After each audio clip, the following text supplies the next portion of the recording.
తులారాశి. ఈ తులారాశి వారికి జనవరి నెల 2024 సంవత్సరానికి గాను ప్రొఫెసర్ డాక్టర్ ముల్లపూడి సత్యనారాయణమూర్తి నేను మాస రాశి ఫలితాలు చెబుతున్నాను. ముందుగా ఈ తులారాశి వారికి 12వ ఇంట ఉన్నటువంటి కేతు మీకు తీర్థయాత్రలకి, పుణ్యక్షేత్రానికి, బంధుమిత్రులందరితో కలిసి వెళ్ళడం జరుగుతుంది.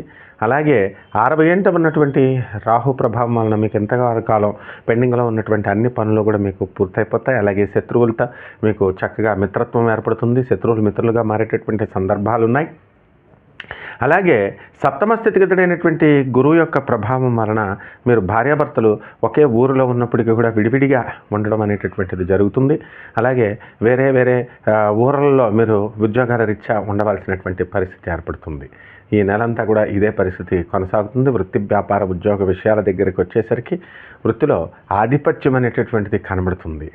అలాగే ఈ యొక్క రవి తృతీయ స్థితిగతుడై ఒక జనవరి 14 వరకు ఉంటాడు. ఆ తర్వాత జనవరి 14 తర్వాత మకర సంక్రమణం కాబట్టి మకర రాశిలోకి ఈ యొక్క రవి ప్రవేశం వలన మనకి గవర్నమెంట్ పనుల్లో మనకి జనవరి 3, 4 వారాలు కొంచెం స్లోగా ఉంటాయి. మరి అంతకుముందు చక్కగా మొదటి 2 వారాలు పూర్తిగా పనులు కొనసాగుతూ ఉంటాయి. ఇక సోదరుల విషయం దగ్గరికి వచ్చేసరికి చక్కగా సోదరులతో మరి తృతీయ స్థితిగతుడైనటువంటి ఈ యొక్క కుజుడు వలన సోదరులు ఎంతో వృద్ధిలోకి వస్తారు.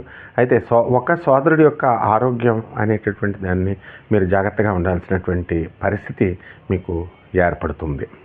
అలాగే ఈ యొక్క బుధుడు మనకి ఈ డిసెంబర్ 1 కంప్లీట్గా ఇదంతా కూడా ఎన్ని రోజులు ఉంటాడండి బుధుడు?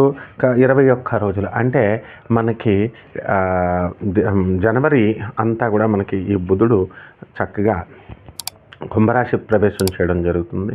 ఈ కుంభరాశిలో ఉన్నటువంటి బుధుడు వల్ల మనకి 5వ ఇంట్లో ఉన్న బుధుడు శుభ ఫలితాలను ఇస్తాడు. విద్యార్థులు బ్రహ్మాండంగా చదువుతారు. మీరు కోరుకున్న చోట్ల విశ్వవిద్యాలయ సీట్లు రావడానికి అవకాశం ఉన్నాయి. అలాగే ఈ ఫారిన్ వెళ్ళాలి అనేటటువంటి విద్యార్థులంతా కూడా ఫారిన్ వెళ్ళడానికి అవకాశాలు ఉన్నాయి. ఇక సాఫ్ట్వేర్ ఇంజనీర్లు, ఇతర ఉద్యోగులు ఎవరైతే ఉన్నారో అటువంటి వాళ్ళంతా కూడా మీకు ఫారిన్ వెళ్ళడానికి అవకాశాలు చక్కగా ఉన్నాయి. కాబట్టి ఈ రైతుల దగ్గరికి వచ్చేసరికి రైతుల బ్రహ్మాండంగా ఉంటుంది. రైతుల పని, వ్యవసాయాలు 2 పంటలు కూడా లాభాలు తీస్తారు. అలాగే ఈ యొక్క 2 పంటలతో పాటు ఇంట్లో ఖరీదైనటువంటి వస్తువులను వాళ్ళు కొనడానికి అవకాశాలు ఉంటాయి. కాబట్టి ఈ అప్పులు ఎవరి బాధతో ఉన్నటువంటి వాళ్ళంతా కూడా మరి కుజుని యొక్క ప్రభావం వలన బాగుండడం వలన అప్పులన్నీ కూడా తీర్చేస్తారు. ఇక మీకు రావాల్సినటువంటి అప్పులు ఏవైతే ఉన్నారో అటువంటివన్నీ కూడా మీకు తిరిగి రావడం అనేటటువంటిది జరుగుతుంది. కాబట్టి ఈ స్త్రీలు ఎవరైతే ఉన్నారో మరి ఈ యొక్క రాశి వాళ్ళ పరిస్థితి బాగుంటుంది. మరి ఇంట్లో వాళ్ళు మమ్మల్ని గుర్తించట్లేదు అండి అని బాధపడేటటువంటి వాళ్ళంతా కూడా మీకు గుర్తించడం జరుగుతుంది. ఈ యొక్క శుక్రుడి యొక్క పరిస్థితి మనకి చక్కగా ధనస్థానంలోకి రావడం వల్ల భార్య వల్ల మీకు లాభాలు, ధన సంపాదన అనేటటువంటిది కనబడుతుంది. అలాగే మీ భార్య తరపు బంధువులందరూ కూడా మీకు అవన్నీ కూడా డబ్బులు కలిసి వచ్చేటటువంటి అవకాశాలు మీకు పుష్కలంగా ఉన్నాయి. కాబట్టి ఈ యొక్క ఎలక్ట్రానిక్స్, సాఫ్ట్వేర్ రంగాల్లో ఉన్నటువంటి ఉద్యోగస్తులు ఎవరైతే ఉన్నారో అటువంటి వాళ్ళందరికీ కూడా మీకు డబ్బులు తిరిగి చక్కగా ప్రాజెక్ట్స్ అవన్నీ కూడా వస్తాయి. వ్యాపారాలు లాభం బాటలో మీరు వెళతారు.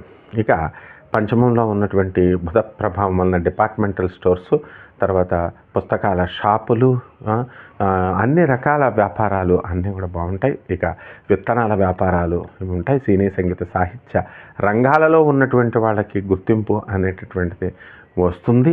అధిక పారితోషికాలు అనేటటువంటివి రాకపోయినా గుర్తింపు మాత్రం వస్తుంది. సినీ, రాజకీయ రంగంలో ఉన్నటువంటి వాళ్ళు ఎవరైతే ఉన్నారో అటువంటి వాళ్ళు మరి ఈ మొదటి 2 వారాల లోపలే మీరు అత్యున్నతమైనటువంటి పదవులు తీసుకోవడానికి అవకాశాలు ఉన్నాయి. ఆ తర్వాత జనవరి 15 తర్వాత రవి సంక్రమణం తర్వాత మకర సంక్రమణం తర్వాత మరి మనకి కాస్త స్పీడ్ తగ్గి నామినేటెడ్ పోస్టులు ఇలాంటివి మనం కొంచెం స్పీడ్ తగ్గి ఉంటుంది. కాబట్టి మొదటగా ఈ యొక్క జనవరి నెలలోనే మీ పనులు పూర్తి చేసుకోండి. ఇక రెమెడీస్ దగ్గరికి వచ్చేసరికి రెమెడీస్కి శని జపం చేయండి, శని స్తోత్రాలు చదవండి. శని పంచమంలో ఉన్నాడు.